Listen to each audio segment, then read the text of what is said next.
Hi guys, I'm Elisha from Local Hero, and today we are going to be doing a little training session with one of our staff, Rosie, who's training up on coffee. So we want to teach you guys and Rosie how to texture milk and pour some beautiful latte art today.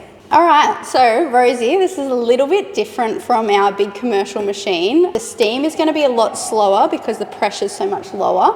The other thing to consider is on our machine, our steam wand has lots of little holes around the outside of the steam wand, which means that you can easily add air to create your froth. Yep. Whereas this one has one in the middle, which means we're going to have to change our angle a little bit and play around with getting the milk to spin so we can mix the air and the bubbles together. Yep. All right, Rosie, so I've just filled the milk to the bottom of the spout, like just below the very bottom of it. Yep. And that's going to give us the perfect amount for both for our cup, but also not to overflow the milk when you're steaming it.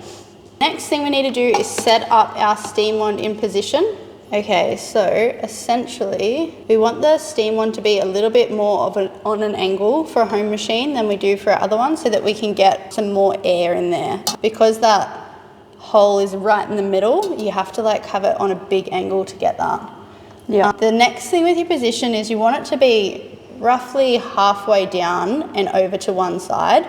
Not so much against the side of the jug, but like just close to it. Yep. And what that will do, it's going to help the milk spin really nicely, and that will mix any air that you add and the milk together to create that really nice silky texture. So we just barely want the tip of the steam wand in the milk, and we're just going to turn it on and wait for it to do its thing. Okay, so you can see there's some bubbles going in, and it's just very slowly adding the air.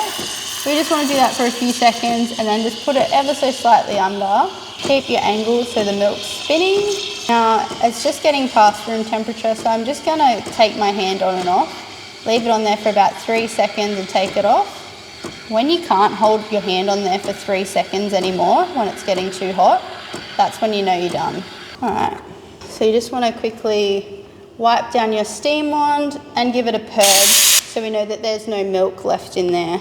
See, we've got really beautiful, silky, smooth milk, and you can see the light just reflecting off it there, making it really nice and shiny, and that's what we're looking for. To pour our lovely heart, we are going to tilt our cup so that all the espresso sits to one side. You want to give your milk a quick swirl so it's really nice and combined, and then what we're going to do is we're going to start nice and high, pour straight into the middle and mix around, create that nice even colour, and then go in really close, create your dot, and then lift up and draw through for your beautiful little heart.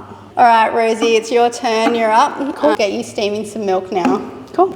In, like there, or like down further? No, bring it out more. You almost want the top almost to be out because it's so gentle how much air it adds. Yeah. So like you only want the bottom to just be touching the milk. It's like there? Yeah, pretty much. Okay, let's go. Now we wait. And now we wait. Well, it's different because you can just sort of hear this tiny little bits adding, and you can see the milk spinning there as well. So is that enough air in, and should I go up? Yeah, but only slightly. So like there? Yeah. Definitely different to the commercial machine. Yeah. Definitely not as quick. Too bad. Not too bad. You can see it's a lot harder to add the air in to create your froth. Really. So you could probably hear that sort of high-pitched noise towards the end, and that was just kind of saying there wasn't much air in there, so it's quite thin. But otherwise, it's still really nice, nicely textured. It's smooth and silky, but it just doesn't have as much froth as you might like. Yeah. Try the pour. Pretty good. Pretty good. I think it, definitely didn't have enough, like, didn't combine enough, and not enough foam. Yeah. So you kind of saw the top come apart from the and that's what I was saying, like you almost want this like out at the beginning, so it's adding air and creating bubbles, and then you mix it together. Whereas like on the commercial machine, you're kind of mixing it together as you're adding the air, so you're not really seeing those bubbles so much at the beginning. So that's sort of how it differs a little bit, but you can still create a beautiful texture. It's just quite different. It's a lot different. Yeah, it is. Thanks guys for coming and learning with me on how to do some milk steaming on a home machine and learning how to do some pretty latte art. If you guys have any questions or need any help, please feel free to reach out. Either send us a DM or comment on this. Cool. See you next time.